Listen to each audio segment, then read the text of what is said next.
remember Daniel 1? He's not eating the food. He's not drinking the wine. And this tension should bother you because he's striking a balance. He's a contradiction. He's not assimilating, but he's not separating. He's not fully Babylonian, but he's also not fully different. He's somehow between the two.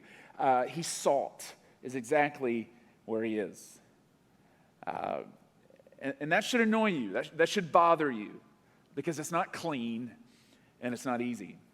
On the other side of it, you've got Hananiah who says separate. You got Jeremiah who says go be salt. You've got Habakkuk, the prophet Habakkuk. And Habakkuk, he looks at all this and he says, this is just aggravating, God. And if you read the book of Habakkuk, he's just mad. And for a lot of Christians, they look at culture right now, and that's how they feel. For you, you may look out and you say, well, I don't really understand why God allows people who don't care about God or acknowledge God to have any power or authority or favor. Why? That just doesn't make sense. And that's Habakkuk's posture.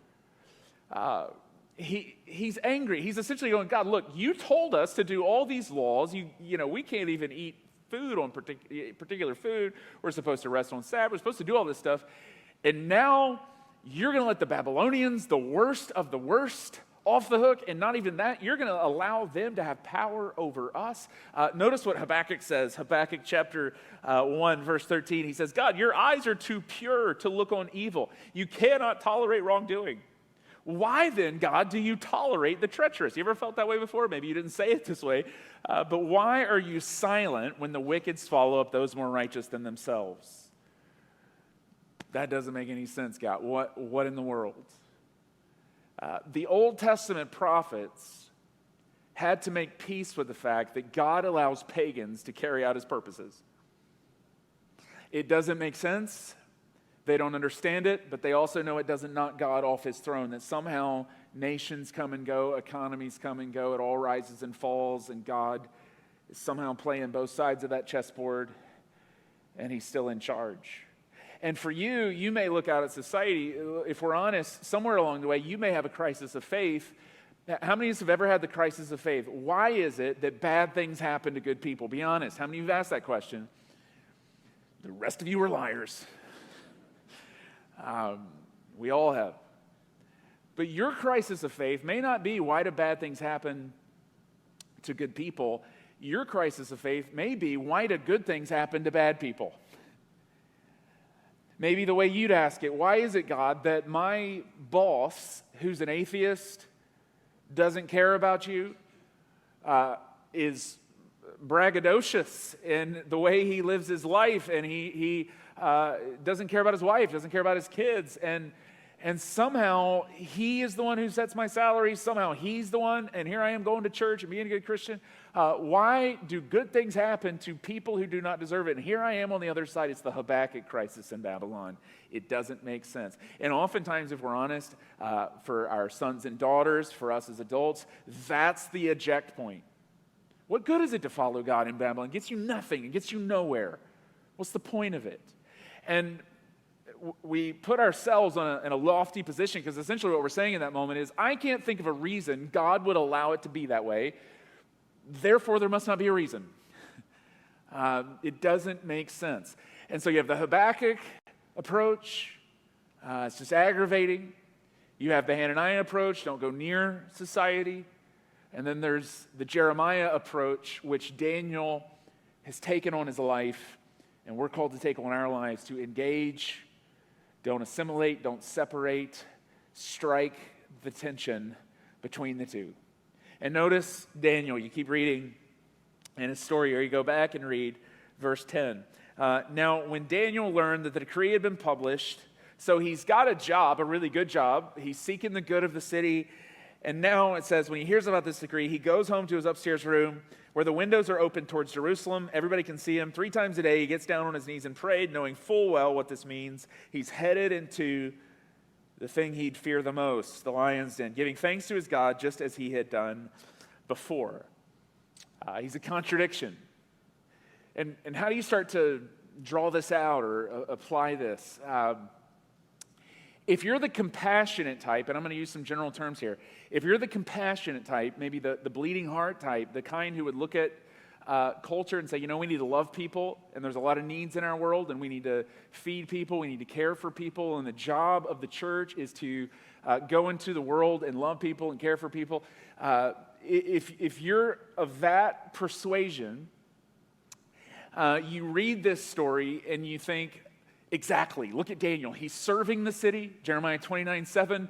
He's seeking the good and the peace and the prosperity of those that he has nothing in common with. We should all go be like Daniel. But if you're the stand-up for the truth kind, and I'm using some general terms here, if you're the kind that looks at society and says, you know what, as Christians, if Babylon pushes on me, I'm going to push back a little bit. If you're the stand-up for the truth kind, you read this and you go, aha, that's what we should do. We should all go pray in the window, and we should let people know exactly where we stand with our God. And nobody's walking on me. I'm going to walk on people before they walk on me. And you read this story and you go, that's exactly what we should do. And it's not that clean. What is it? He's both. What's the answer? Which one should you be? The answer is both.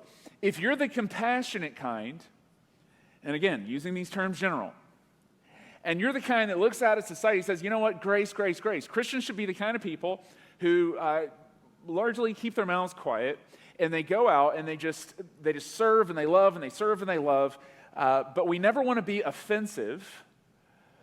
Well, the question is, when are you willing to actually go out and be offensive?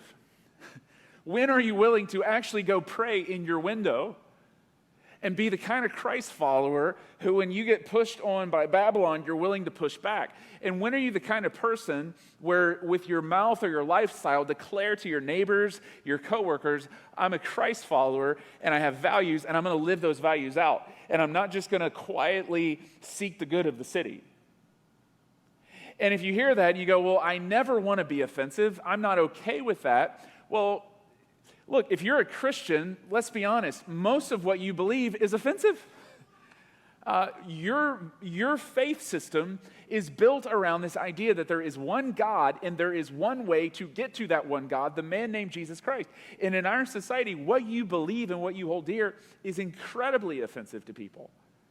And the question, if you're the compassionate type, is when are you willing to go and pray in the window? Daniel is a contradiction. Now, if you're on the other side of that, and I'm in this category, and if you're the stand-up for the truth kind, and you're the kind of person that hears me say that, and you're like, yes, Jared, that's exactly what we should do. And you're nudging your wife right now and going, I told you, we should be the kind of people who stand up for the truth, and, we let everybody know, we push back. Well, the question for me and the question for you is, when do we keep our mouths shut and actually just go love people? When do we actually go live like Daniel and seek the good of the city and not just spend all of our time praying in the window? If I'm really honest with you, I have a tendency to think I am the closest to God when I am the most agitated with the world. Anybody else? God loves me the most when I look out at society and I'm annoyed. The New Testament would argue with me in that. And the New Testament would remind me that I'm not the closest to God when I'm the most agitated with the world. I am the closest to God when I am loving people and giving grace to people who are nothing like me at all. And you know what the problem with the world is? It's the world. You know what the problem with Babylon is? It's Babylon. It's doing what Babylon does. It's doing what the world does. And as Christ followers, we are called to be salt who step into that and engage with it. And we're the highest level of competency in our field. We're the kind of people who walk into our offices, our families, our neighborhoods with character. And we hold that and we live up to that. We're that kind of person in society. We're not separated, but we're not assimilated, and we're not just being pushed over and steamrolled either. There's a tension that's there. There's a constant tension that's there. And that should bother you trying to live that out. It's the Daniel dilemma.